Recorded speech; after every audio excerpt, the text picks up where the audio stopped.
1996 की गर्मियों में रॉबिन्सन परिवार, मार्क, उसकी पत्नी जेन और उनके दो छोटे बच्चे विलो स्ट्रीट के छोड़े गए घर में रहने का फैसला किया। घर बड़ा था, सस्ता था और एक नई शुरुआत करने के लिए सही जगह लग रहा था। पड़ोसियों ने घर के इतिहास के बारे में चेतावनी दी थी, लेकिन मार्क ने इसे मात्र अंधविश्वास समझकर नजरअंदाज कर दिया। जैसे ही वे वहां बसे, अजीब घटनाएं होने लगीं।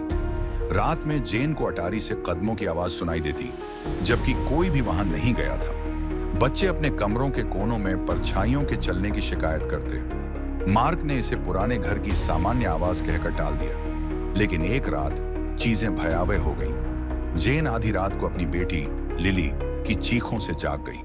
जब वह दौड़ती हुई उसके कमरे में गई, तो लिली कमरे के बीच में खड़ी थी। अलमारी की ओर इशारा करते हुए कह रही थी, सफेद ड्रेस वाली औरत यहां थी।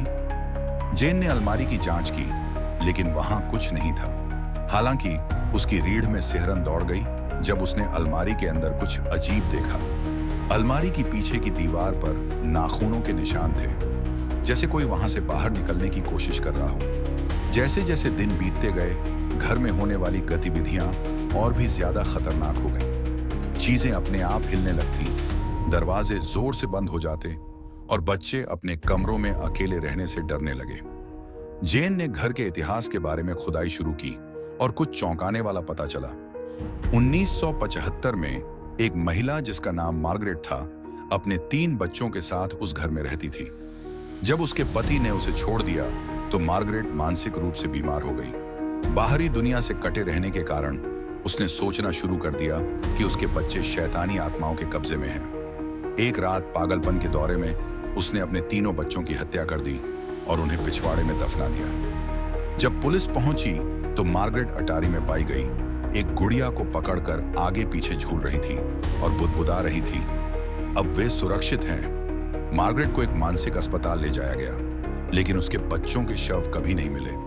घर तब से खाली पड़ा था, जब तक रॉबिन्सन परिवार वहां नहीं आया। सच्चाई जानने के बाद जेन ने घर छोड़ने की पूरी कोशिश की, लेकिन मार्क ने जोर देकर कहा कि वे इतनी जल्दी फिर से कहीं और नहीं जा सकते। यही फैसला उन्हें जीवन भर के लिए डराएगा। एक शाम जब परिवार रात का खाना खा रहा था, तो घर की लाइटें झपकने लगी। अचानक बिजली चली गई और घर अंधेरे में डूब गया।